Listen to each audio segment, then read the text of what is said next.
Gálatas 4, de 4 a 5 diz: Mas quando chegou a plenitude do tempo, Jesus enviou seu Filho, nascido de mulher, nascido debaixo da lei, a fim de redimir os que estavam sob a lei, para que recebêssemos a adoção de filhos. Os profetas estavam em silêncio, enquanto a história continuava o seu curso, história que preparava o cenário para a chegada de um rei, mas não um monarca vindo daquele momento histórico e dos poderes que lá governavam. Este rei era um rei humilde. Era o cenário da chegada do que chamamos do nosso rei de amor. Obviamente, a massa não sabia sobre o que estava para acontecer. Somente alguns, como em toda a história, somente alguns, como os chamados remanescentes, somente alguns que discernem, somente alguns que percebem, sentiam e esperavam. Pois estavam o restante ocupados demais com a própria vida, ocupados demais com os desafios da época, prosseguiam diante da necessidade, sim, de sobrevivência, lutando para ganhar o pão nosso de cada dia, mas assim perdiam a sensibilidade do que acontecia naquele momento.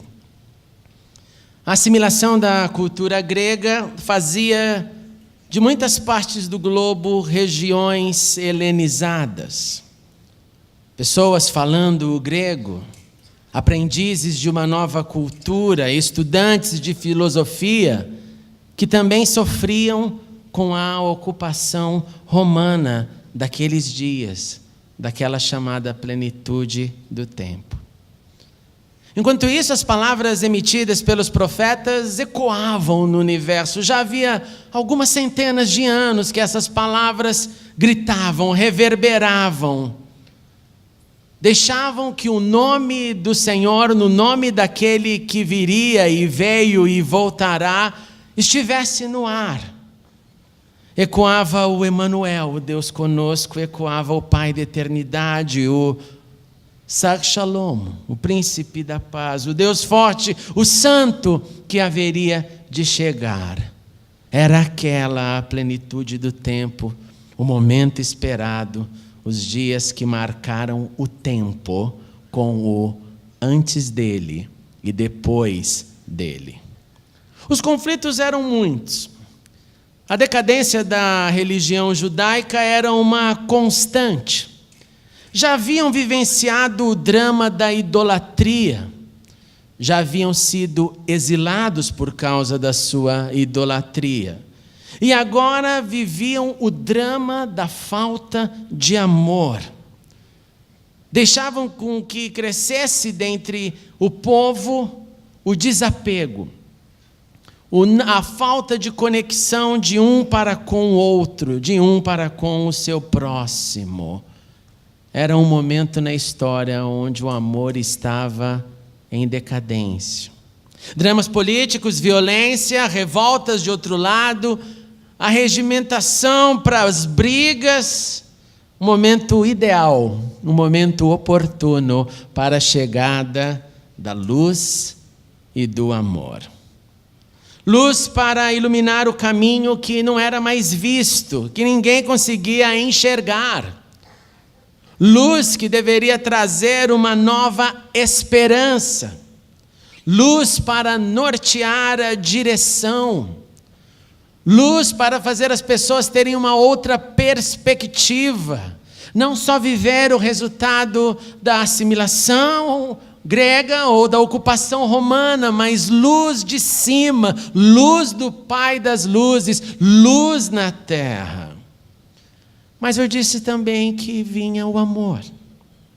O amor e o amor. Sim, o amor que sempre soma, o amor que sempre absolve, o amor que sempre perdoa, o amor que caminha junto. Pois para amar precisa haver no mínimo 2, ou no mínimo 1, e uma causa para ser amada. Ele manifestou o amor que sempre vence, e que sempre vence mesmo quando parece ter perdido. A luz e o amor chegaram naqueles dias, mas não da maneira como esperavam. Por quê? Porque as expectativas eram resultado de uma leitura social. Por quê? Porque esperavam o triunfo, um novo, talvez, político, Messias, um que viesse e manifestasse força contra os ocupadores, mas jamais luz e amor. O advento, a chegada, a encarnação de Deus na terra, Jesus, na plenitude do tempo, contrariou as expectativas populares, ao mesmo tempo que nos garantiu a iluminação necessária para encontrarmos o seu amor por nós. E essas perspectivas e essas expectativas populares continuam esperando ou brigando com um Deus que não atende, às vezes, aquilo que gostaríamos que atendesse. É por isso que nas discussões nós ouvimos: se Deus existisse, não poderia haver o mal. Se Deus existisse, não poderia haver gente sofrendo. Se Deus existisse, não poderia haver terrorismo que invade o mundo. Se Deus existisse, se Deus existisse, se Deus existisse. Porque as expectativas populares daquela época são muito parecidas com as expectativas populares de hoje, porque somos gente, somos pessoas, somos uma raça humana, e como raça humana, nós temos dificuldades para entender exatamente tudo o que o divino é, tudo o que é e tudo o que começou com luz e amor.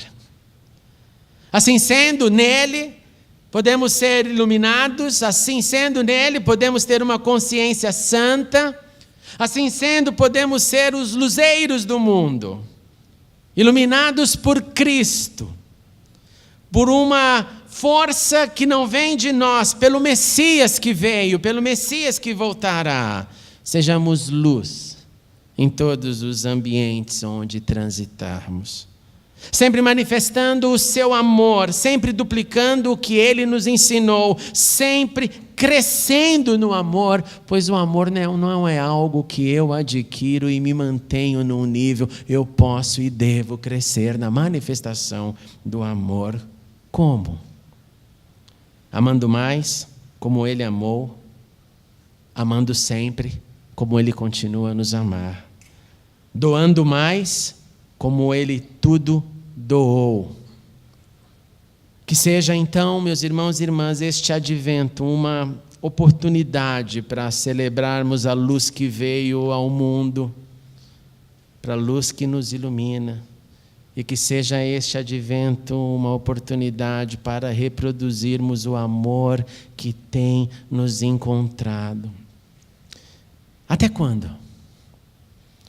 Até aquele dia, descrito por João em seu Apocalipse, quando previu que então não haverá mais noite, então não precisaremos mais de luz, nem de candeia, não precisaremos nem mesmo da luz do sol, pois o Senhor Deus nos iluminará e reinaremos com Ele para todo sempre.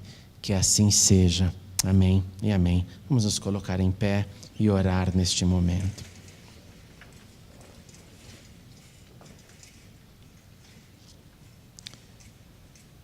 Senhor Deus, de tão simples, de tão direto e tão claro que é a Tua palavra contra a nossa vocação de ser luz na terra e de reproduzir o Seu amor, chega a ser atordoante, Senhor, imaginar que essa é a nossa vocação. Por isso eu te suplico que neste advento, quando estamos olhando para Cristo, quando voltamos os nossos corações e mentes para Belém, lembrando da estrela, lembrando do anjo, lembrando de José e Maria, lembrando de toda a cena da natividade, lembrando do eco das palavras proféticas. Eu te suplico, Senhor, ajuda-nos a ser luz em todos os lugares. Ajuda-nos a iluminar aonde haja e aonde há trevas. Ajude-nos, Senhor, a fazer a diferença e renova-nos a cada dia, para que a gente não se canse. Porque sim, Senhor, Tu sabes que às vezes é difícil, mas nós contamos com o poder do Teu Espírito. Nós contamos com a Tua força em nós, para que sejamos luz. Da mesma forma, Senhor, ajude-nos a amar mais. Ajude-nos a manifestar mais o Seu amor. Tira, Senhor, toda a teoria do amor e ajuda-nos simplesmente a praticar o amor.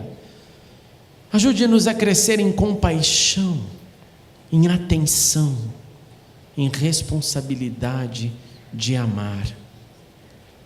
E que esse advento, Senhor, seja uma oportunidade para crescermos nesta luz e neste amor.